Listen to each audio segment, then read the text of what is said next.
me lejen dhe vullnetin e Zotit, sot do të flas për njollosjen e shpirtit dhe pastrimi i tij.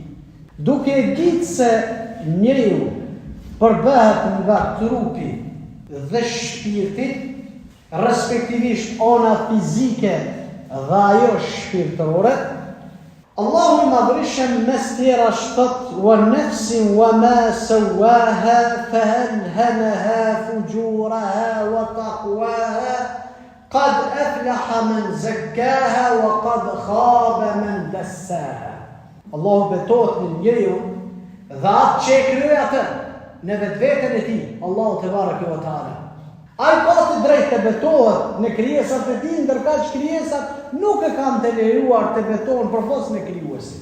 Prandaj betohet në njeriu dhe atë që krye atë, dhe a mësoj se cilat janë të këqijat dhe cilat janë të mirat e tij. Allahu thot: "Qad aflaha man zakkaha." Vërtet ka shpëtu ai që pastron vetveten, shpirtin e tij, sepse shpirti bëhet, apo njeriu bëhet pis i papastër edhe nga ana truprore, fizike, edhe nga ana shpirtërore. Vërtet ka shpëtuar ai që pastron vetveten, e ka dështuar ai që poshtron vetveten.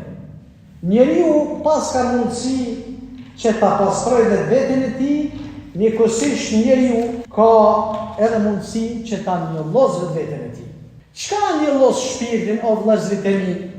Pejgamberi sallallahu alaihi wasallam ka thonë: "Tu'radu al-fitanu ala qulubi kal-hasiri 'udan 'uda."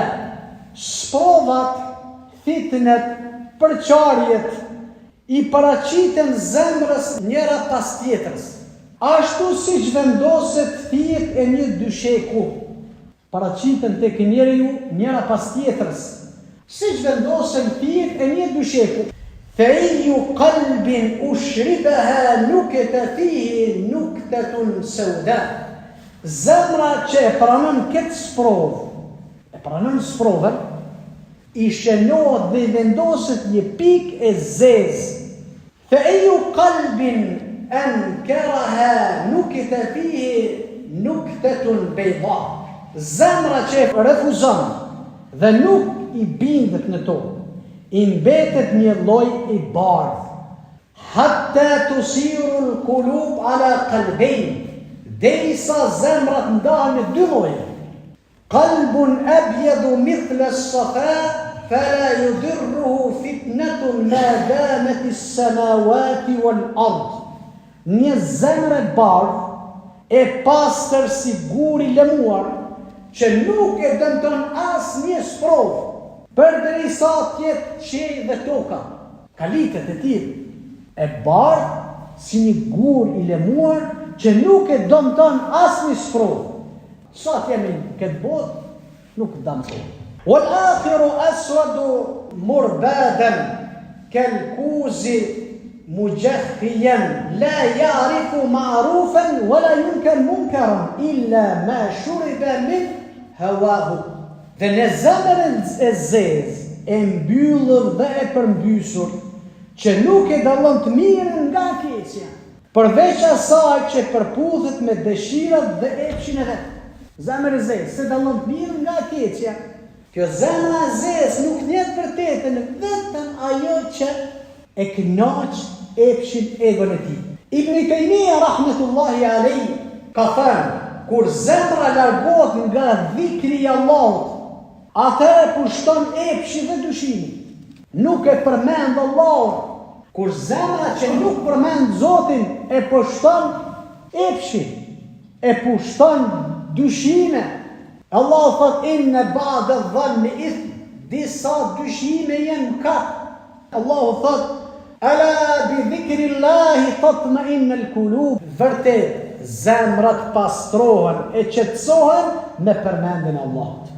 Pastrimi i shpirtit me fjalën e Allahut dhe udhëzimin e pejgamberit alayhi salatu wassalam. Allahu thot: huwa alladhi ba'atha fil ummiyina rasula minhum yatlu alayhim ayatihi wa yuzakkihim. Zoti thot për vetveten e tij: Aja është që wasolli analfabet dhe një të dërguar nga gjiri i tyre, nga mesi i tyre. Zoti ka dërgu pejgamberin nga mesi apo gjiri i tyre. Yetlu alehim ayatihi wa yuzakkihim, për t'u lexuar aty në shpallin e tij, shpallin e Zotit, për t'i pastruar. Një nga arsyet e ardhjes së Muhamedit alayhi salatu wassalam është për t'ja lexu, për t'ja kumtu shpallin e Zotit dhe për t'i pastru. Ibn Qayyim rahmetullahi alayhi thot, profetët janë mjekët e zemrës. Pejgamber e Zotit kanë qenë mjekët e zemrës.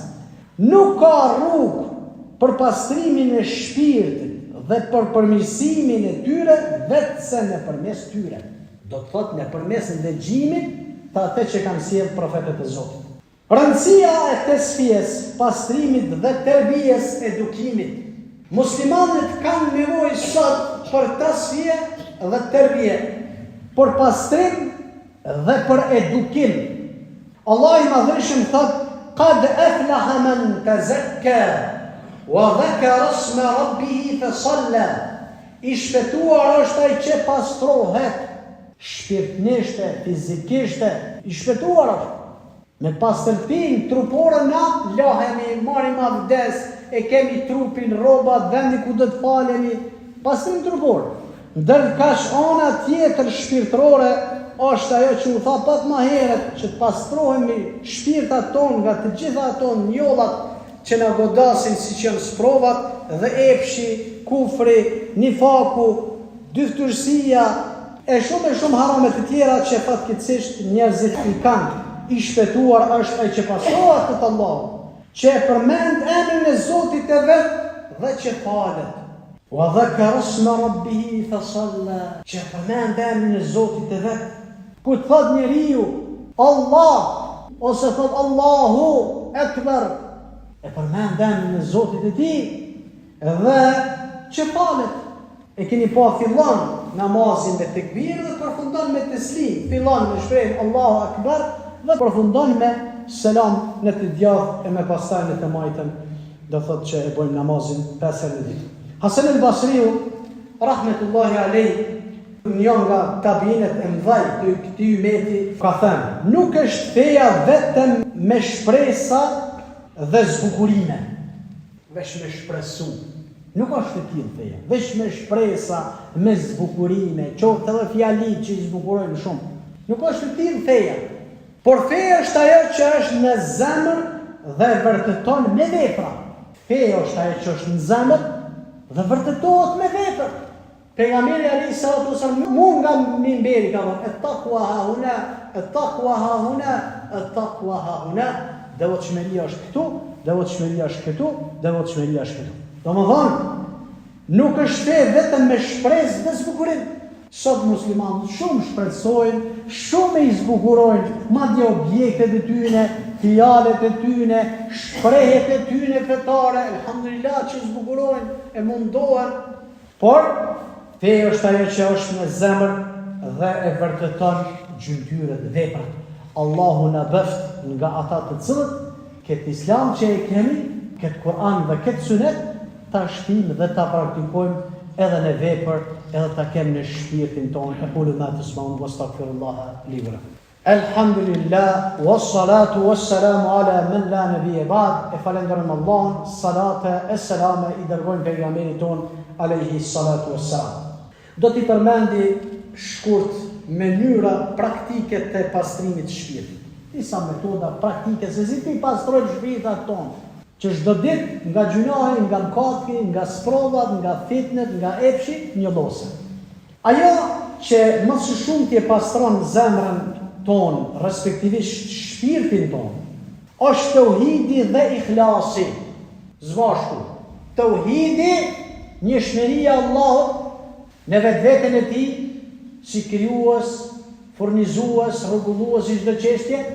Tauhid, uluhije, veçimi Allahut në adhurim, se vetëm ai meriton të adhurohet dhe askush tjetër me të drejtë, dhe tauhidi esma o sifat, dhe tauhidi apo njëshmëria Zotin në emra të tij të bukur dhe cilësitë e tij të larta dhe të përsosura. Dhe ikhlasi, sinqeriteti, Thot Allahu tebaraka wa taala: "Wama umiru illa liya'budu Allaha mukhlisina lahu ad-din hunafa." Megjithatë, ata qenë udhëzuar vetëm që ta adhurojnë Allahun me përkushtim të sinqert, duke qenë me fenë e pastër, me përkushtim të sinqert. Do thot me përkushtim ndaj tauhidit, me sinqeritet dhe ihlas. E dyta, pendimi i pastër, i sinqert. Pejgamberi sallallahu alaihi wasallam ka thonë: "Et-taibu min ad-dhanbi kama la dhanba lah." I penduari nga gjunjahi, nga mëkati, është sikur se ai që nuk bën fare gjuna. Sigur ai që nuk bën gjuna. Ai që pendohet sakt dhe sinqerisht në Allah. E treta, dhikri dhe leximi i Kuranit. Sa më shumë na përmendim Zotin, subhanallah, alhamdulillah, Allahu akbar, la ilaha illallah, la hawla wala quwwata illa billah. Leximi i Kuranit, fjalës së Allahut. Allahu thot: "Ala bi dhikrillahi tatma'innul qulub." E vërteton Allahu dhe thot vërtet zemrat pastrohen e qetësohen me përmendjen e Allahut. Tjetër, shoqërimi me të mirët. Na muslimanët e kemë obligim që të shoqërohen me njerëz mirë, me njerëz të dashur, me njerëz të respektuar. Sepse Muhamedi alayhi salatu wasalam ka thonë: "Al-mar'u ala dini khalilihi فَلْيَنْظُرْ أَحَدُكُمْ مَنْ يُخَلِّلِ." Njeriu është me fenë e shokut e tij, andaj le të shikoj secili prej jush me kënd shoqërohet, kënd e ki shok, kënd e ki me kënd rreth. Ti jam çat fenë çati. Pastaj është lutjet profetike për pastrimin e shpirtit. Edhe lutjet e tjera që na vazhdimisht duhet ta lutim Allahun që të na pastrojë shpirtin ton. E një ndër lutjet që Muhamedi alayhi salatu wassalam e ka bërë, ka thonë: "Allahumma ati nafsi taqwaha wa zakkiha anta khayru man zakkaha anta waliyuha wa mawlaha." O Allah, jepi shpirtit tim devotshmërinë e tij dhe pastroja atë, sepse ti je më i mirë që e pastron atë. Ti je mbrojtësi dhe kujdestari i tij. Pastroje shpirtin tim. Ti je mbrojtësi i shpirtit dhe kujdestari i tij. Shiko çfarë duaje bukur, o Allah, jepi shpirtrave tonë devotshmëri dhe pastroj shpirtat tonë, sepse ti je më i miri që të pastron ato. Ti je mbrojtësi dhe kujdestari i shpirtrave tonë. Përfundim me një këshill, një dietar ka thënë: "Al-qulub mithl al-maraya, fa idha aswadat bi dhunub lam taqis nurul haqq." Zemrat janë si pasqyrja. Kur erësohet nga mëkati, nuk pasqyron në dritën e së vërtetës. Bëhet palo pasqyrja, se qëtë vërtet, në ato që je. Prandaj ti kemi zemrat e pastra. Le të mundohemi që çdo ditë ta pastrojmë shpirtin tonë me pendim, dhikr, vepra të mira, me punë të sinqerta, të qëllimshme. Allahu na bëf për atyre që e pastrojnë shpirtin dhe arrin shpërblim. O Allah, pastroj zemrën tonë nga hipokrizia dhe mëkatet e fshehta dhe pastroj shpirtat tonë nga dyshimet dhe na bëj për atyre që janë të devotshëm dhe të drejtë. O Allah, na bëj për atyre që esim rrugës tonë dhe të drejtë. Dhe na fal ne, prindit tonë, vëllezërit dhe motrat tona. O, me i mëshirshëm i mëshirues, o Allah, na bëj për atyre që pastrojnë zemrën dhe përmirësojnë veprat e tyre, dhe na bëj për atyre që do të hyjnë në xhenet pa llogari. Amin. أقول ما تسمعون واستغفر الله لي ولكم عباد الله إن الله وملائكته يصلون على النبي يا أيها الذين آمنوا صلوا عليه وسلموا تسليما اللهم صل على محمد وعلى آل محمد كما صليت على إبراهيم وعلى آل إبراهيم في العالمين إنك حميد مجيد عباد الله إن الله يأمر بالعدل والإحسان وإيتاء ذي القربى وينهى عن الفحشاء والمنكر والبغي يعظكم لعلكم تذكرون ولذكر الله أكبر والله يعلم ما تصنعون وأقيموا الصلاة